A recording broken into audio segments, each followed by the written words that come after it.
right, into the evening we go. It is coming up on 10 o'clock, and I believe we are live. Let me just double check something here real quick, because as of right now, last time I got burned by Facebook on this one. I want to make certain that everything is where it needs to be, and it looks like we are going onwards. Okay, cool. So just making certain of that.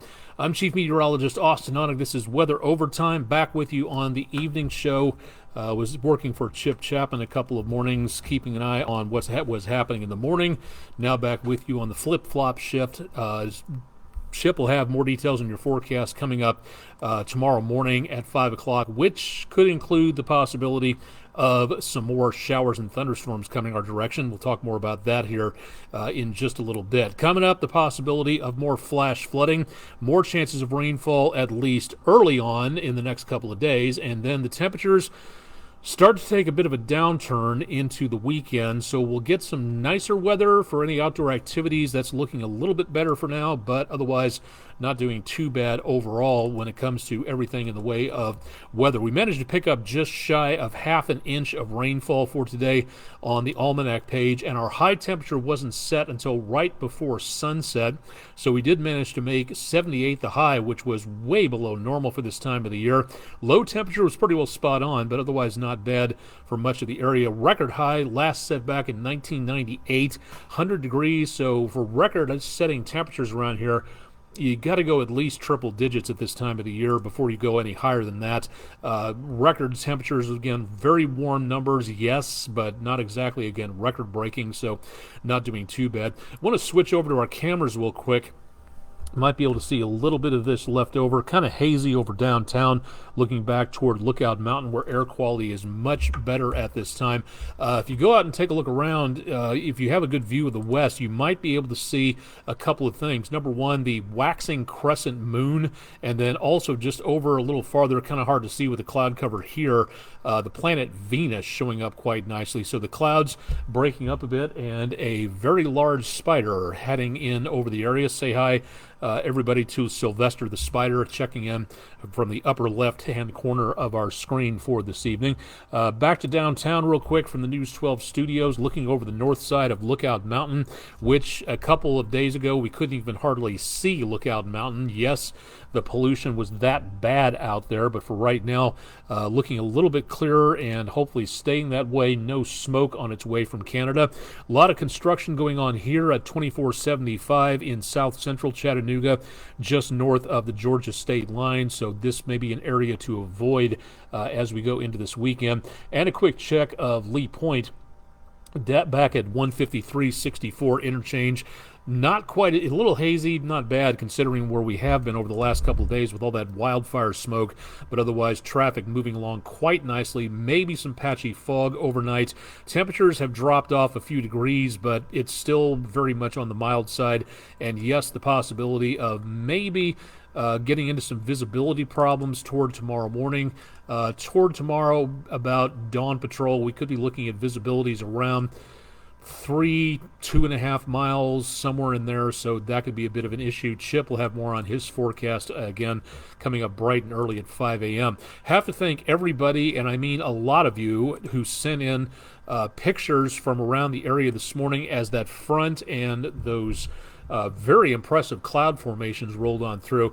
The kind of wavy look to some of these, again, a bit of a roll cloud, almost a shelf cloud passing through on some of these as that front made its, or the system itself made its way through. A bit of a roll cloud or a shelf cloud there. And then the kind of wavy view that you see there, they used to be called undulatus asperatus clouds, but now they're just asperatus or asperitas, depending on how you pronounce it. Some much amazing colors of gray in between the cloud layers out there. So thanks to everybody who sent in some wonderful pictures, and this is just a small sampling of some of the pictures that we picked up out there from earlier on today.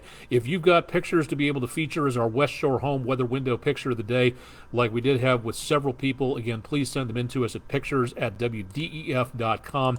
Would love to see more about what you're seeing out there. Tomorrow, looking at the potential of an excellent day for fishing, according to the website that we use. Patchy fog in the morning, scattered showers and thunderstorms possible throughout the entire day. what we had in the way of showers and thunderstorms from earlier on today down to the south, helping to pop up some more showers and thunderstorms there, and some more activity developing well back to our north and west. And that is what we could be seeing moving down our direction overnight. So your commute to work tomorrow might be a bit problematic. Even though for right now we did not pick up that much of anything in the way of flooding reports, numerous flooding reports, heavy rainfall well back to our north and to our west. But for the immediate future, time is just past 10 o'clock Eastern time. There's nothing showing up in the way of rainfall at this point, but we could be looking at more of that coming up a little later on. High pressure over the Gulf of Mexico is doing a very good job of setting up a lot of warm, moist air heading up this direction, and as it goes, we will continue to see more muggy, warm conditions over the next several days. So that, again, for outdoor activities is going to be the worst of the worst. We've got several fronts, several impulses of energy working their way through the atmosphere, and some of those, again, might make their way about as far south as this one has. Some of the computer models are pushing these things straight on through. I really have a bit of an issue with that in the computer models. I disagree with those for now, because this area of high pressure down around Florida and the Gulf and East Coast is kind of not only supplying the moisture and warm air up this direction off parts of Mexico and the southern United States, but it's also kind of acting as a pushback to all these fronts, which is why all of these are stacked up like cars in an interstate jam.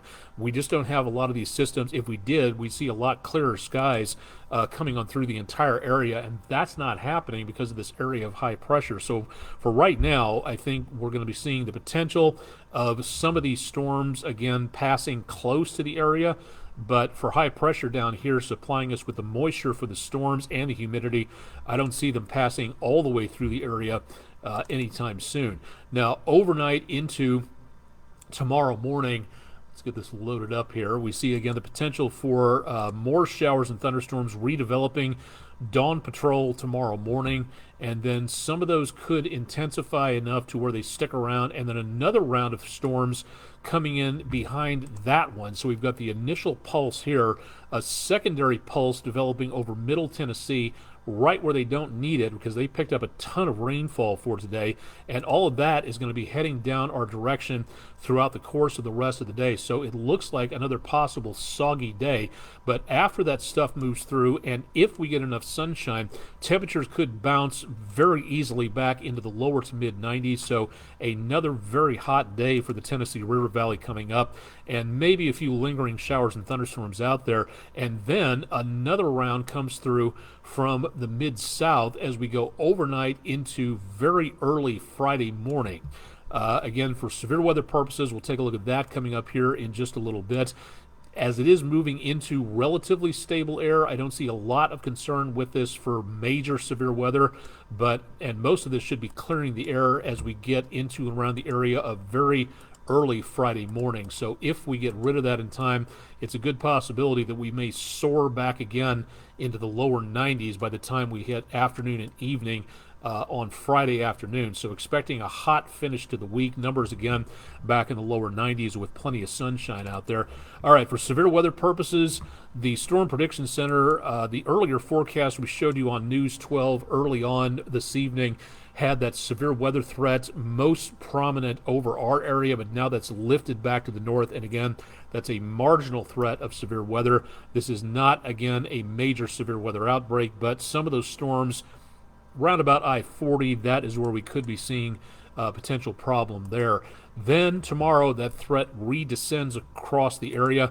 Now, this forecast for day 2 for Thursday is several hours old. These forecasts for day 2 and day 3 get issued about 12 hours apart, sometimes more, sometimes less, but basically the bottom line is this is very old forecast data, so this will be updated overnight somewhere around 2 o'clock Eastern time, and when that happens tomorrow morning, we'll bring you more on that. But for now, there is still the possibility of a marginal threat, and that could linger into Friday, possibly early Saturday, as that threat begins to drop down to the south as that latest front arrives and again gets a little bit more energy to move south of us. Again, I really am iffy about that front making its way all the way south of the News 12 viewing area, but we will continue to keep our eyes on that, so keep an update forecast with what's going on by keeping attuned to News 12 out there. Bishop Bob Midget, good to hear from you. Hope you and Mr. Josh are doing fine. Thanks for dropping by. Glad to hear from you guys. Thanks for stopping on through. Appreciate the wave hello for this evening. Want to reiterate one more thing for tonight. If I can find it back. Let me see here. This is, where did it go? Okay, we had a decent amount of rainfall for today, and I hope I didn't delete that. Give me 2 seconds here to find that back. Live TV, this is what happens from time to time. We got tons of rainfall available. Okay, here we go. For the last 24 hours, we wound up with that first round of rainfall, and then that second one came on through. We did see again the potential of the heaviest rainfall well back to our west, which is where the really good chances of flash flooding were, way back toward Nashville, Middle Tennessee. We're talking about like 3 to 6 inches plus of rainfall for today. We got some around 2 inches plus, but we didn't see enough for flash flooding or major amounts of rainfall leading to flash flooding.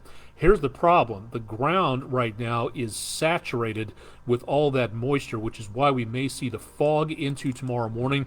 And there are signs, according to what we're looking at now, that this is going to be, again, the potential for more rainfall.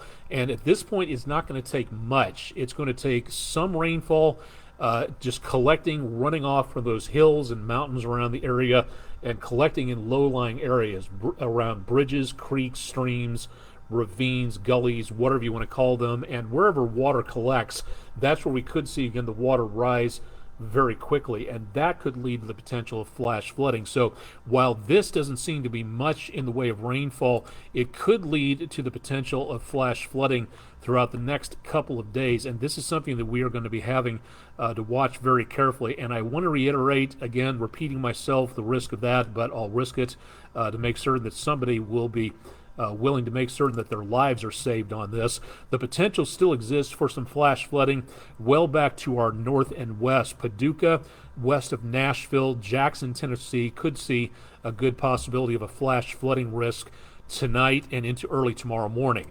Then that threat shifts a little bit to a higher category for us, just a little bit. That'll be for Friday, and then more showers and thunderstorms coming down Friday into early Saturday could continue that flash flooding threat. So for the next about, say, 48 to 72 hours through about early Saturday morning, that's where we see the potential the greatest between now and Saturday of maybe getting in some flash flooding, and that's what we really have to watch out for right now. Again, the severe weather threat, not a major concern. It is possible, but not a severe weather outbreak. The main thing we're looking at is damaging winds and the potential of heavy rainfall from these storms. That is going to lead to the potential of maybe some more flash flooding out there. Please use caution. Never drive through water-covered roadways. You don't know how deep that is. So if you drive through it and you don't even know if the roadway is still there. So if you drive into water-covered roadway and the water has washed away the roadway, which may not seem all that difficult to imagine, it is possible. And if you drive into that, there's nothing for your car to rest on, and your car just floats away downstream, and that could be the last mistake you ever make. Add to that, you don't even know what's in that water if it's rushing on through and what awaits you downstream. You could get trapped very easily in some very dangerous situations. So avoid that entirely. Yes, it's an annoyance. Yes, you have to go farther to go a short distance, but if it keeps you alive, this is a very good thing. So remember, again, turn around, don't drown, find another way to get to where you're going, and hopefully we begin to dissipate some of these rain chances over the next couple of days or so. 7-day forecast tonight. Again, traffic moving along pretty well from the Lee Point area.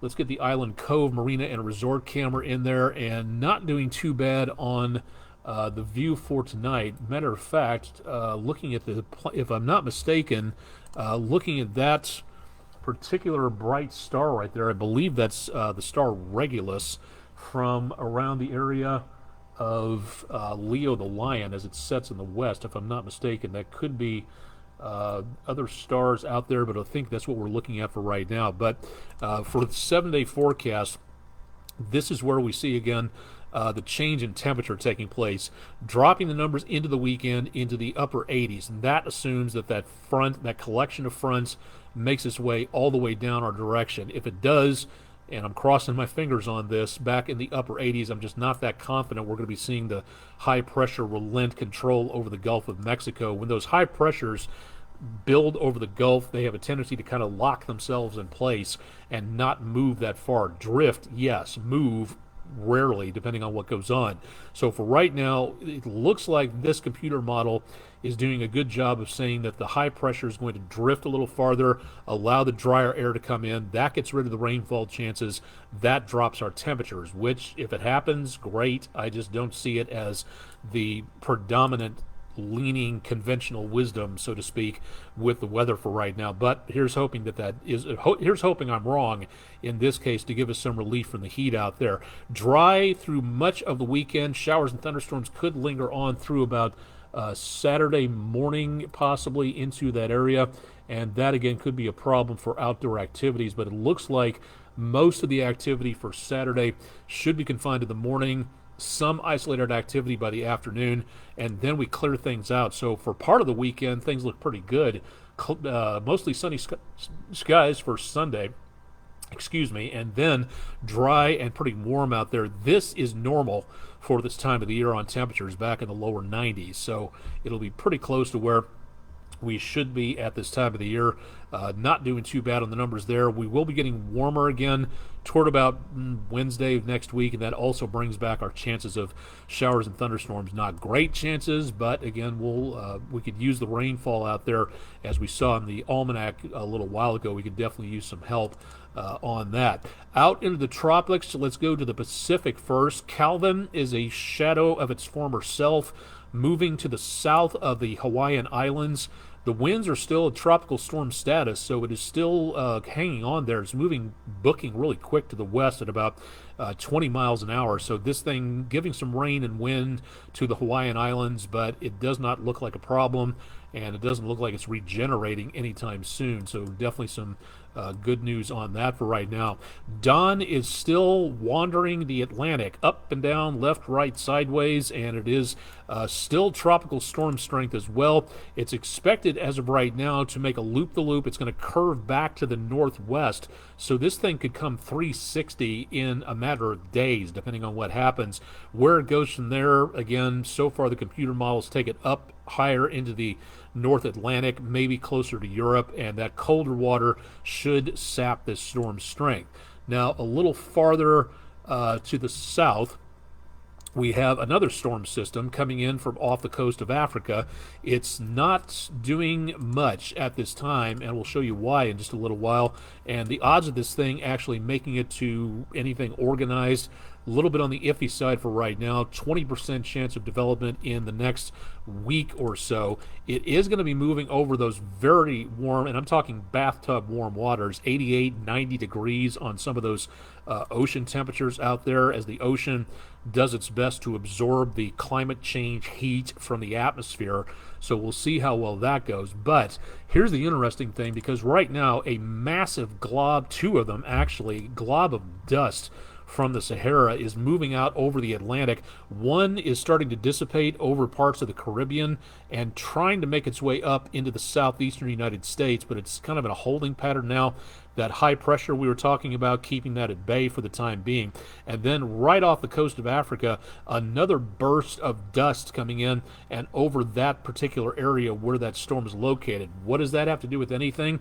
The dust acts like a filter, kind of like blinds almost, filtering out the sunshine, reflecting that heat and light back out into space, and therefore the temperatures here, because of the ocean surface, it's warm, but so far this is lending itself to blocking some of that energy, and we're not seeing a ton of storms developing off of Africa at this time, which, again, to keep things quiet on this side of the pond, that's great, but it is going to be very quiet, and that means, unfortunately, potential energy will build up, and that means any storms that form here, once this dust pattern changes a little bit, we could be in for a very rough end of July, and through August, depending on what happens. That's just a possible, semi-plausible scenario right there, but it is a potential thing to watch out for. So we're going to be watching this area of the oceans very carefully over the next several weeks. And if you're planning any trips to the Gulf, Florida,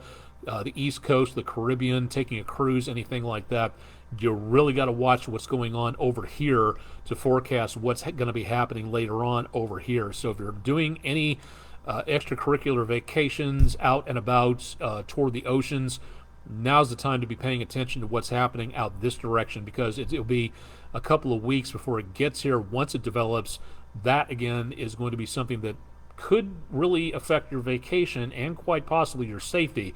So definitely want to stay tuned to News 12, and we'll keep you updated on what we may be looking for there in the course of the next several days. Want to mention this again: if you are a resident of Whitfield County, Georgia, in the News 12 viewing area, the Whitfield County, Georgia Emergency Management Agency will be giving away 200 weather radios, pre-programmed. You don't have to worry about programming them yourself. All you have to do, if you are a resident of Whitfield County and can prove it with photo ID, show up this Friday at Riverbend Park. That's 1999 Riverbend Road from 4 to 7 p.m. Eastern Time, and pick up your free weather radio. First come, first serve availability. So please drop by and get a piece of equipment that could save your life. It's one of the best ways possible of getting weather information out of there. And one more way to get weather information: you can get it on your cell phone, you can get it on the weather radio, through broadcast media. So you should never rely on just one way to get weather warnings, and this is one more little bit of weather protection in your arsenal, and a good opportunity again to learn more about this. Again, you can find out more Whitfield County, Georgia EMA on Facebook, and this information is listed on there. Again, this is for Whitfield County residents only, photo ID required. 200 weather radios to be given away. First come, first serve. So 4 p.m., that's where you want to be if you're a Whitfield County, Georgia resident. And if you have the photo ID for that. Want to throw this in again one more time: if you are a teacher, an administrator who would like to have us visit your classroom, please let us know. Go to the Food City Weather in the Classroom page at WDEF.com. Not trying to rush anybody about this, but here's the thing: we're getting closer to the semester, and a lot of science teachers love to schedule us, and that's great. We love going out for stuff like that. But if you don't get your reservations in early, we only have a limited amount of people to do a limited amount of presentations, and if you wait too long, we may not be able to get to your science class until, and I'm not kidding about this, the beginning of the year, somewhere around January of 24. So if you'd like for us to come, now is the time to give us an idea as to when you would like us to be there. Number of students, grade level students, grade level expectations, anything of that nature that we can tackle for you. Talking about science, about climate change, about emergency preparedness, all that stuff we can throw in there. If you'd like to be able for us to talk about that, that's great, but you got to let us know about it. So give us the pertinent details as soon as you are able. The quicker the better, and we will keep an eye on that and try to get with you by email or phone. Cross-connect on the time and date. They will fill up quickly, so again, just putting that out there. So if you'd like to have us visit, great. We'd love to come out and see you and your class and your students, but please let us know sooner rather than later, or else we're going to have to schedule for much, much later in the year, or quite possibly for the spring semester. So just something to think about there. And again, WDEF.com/weather if you'd like to know more about what the schedule is and what's going on. So stay tuned for more. Tons of information available at WDEF.com if you'd like to know more about that. Put this on your calendars as well. The Barnard Astronomical Society, the last star party they had was rained out, clouded out pretty well. It wasn't a great time for viewing through the telescope, but if you'd like to know more and schedule this, bring your kids by to introduce them into the very cool science of astronomy. Saturday, the 5th of August from 7 to 11 p.m. Find out more about the star party at Cloudland Canyon that's in Rising Fawn, Georgia. You can find out more at their Facebook page, facebook.com/BarnardAstro, or go to their main website for all their events and their monthly meetings at barnardastronomy.org for more details. So again, a great opportunity to learn more about what's going on out there and to find out more about a very cool amount of science. I have to say thank you. This was last week. This is not coming up. This has already been and gone, but I wanted to say thank you to those involved in this and for inviting me to talk about this for a little bit out there. This is from the McMinn County Amateur Radio Club. Thank you very much, Mr. Matt Thayer, KO4IYW, for an amateur radio license there from the McMinn County Amateur Radio Club. Thanks for inviting me to talk about this. Thanks for giving me the heads up. If there's any other amateur radio clubs out there having a ham fest or a gathering where you want to invite the public, please let me know about it, and I will do my best to get the information out there to give an idea as to what's going on. For these guys and gals around McMinn County, all you have to do is go to their website at McMinnARCAmateurRadioClub.com. Again, find out more about their gatherings and what they have to offer where training and testing for amateur radio is concerned. If you'd like to find out more about this and all the other stuff that I have out there, go to any of my social media pages. I'm on all over the place, so find out more details by finding me out there on Facebook. I'd be glad to give you an idea as to what's going on in the semi-near future. And once again, please remember to send us your weather pictures so we can feature them as our weather picture of the day. Would be glad to have you out there looking at more of that and having an idea more about what exactly you're seeing out there through your camera lens. So stay tuned for more there. That should do it for tonight. I'm Chief Meteorologist Austen Onek. More details on your forecast, and contact any of us at News 12 by going to our website at WDEF.com. Add the /weather on there for the end of it on there. Bishop Bob, yes, would be glad to be on the show. Haven't spoken to you and Josh for a couple of years now, so it would be great to have you on the show there. I'll have to return the favor at some point in time doing the whole radio thing once again. Be glad to be back on the show to see you there. I'll have more tonight on News 12 at 11. Stay tuned for more on that. And, of course, Chip Chapman has your forecast for Thursday, bright and early, 5 a.m. Eastern, so tune in for that. I'm Chief Meteorologist Austen Onek. You've been watching Weather Overtime. Thank you very much for watching tonight, and stay tuned for more with News 12 on air and online.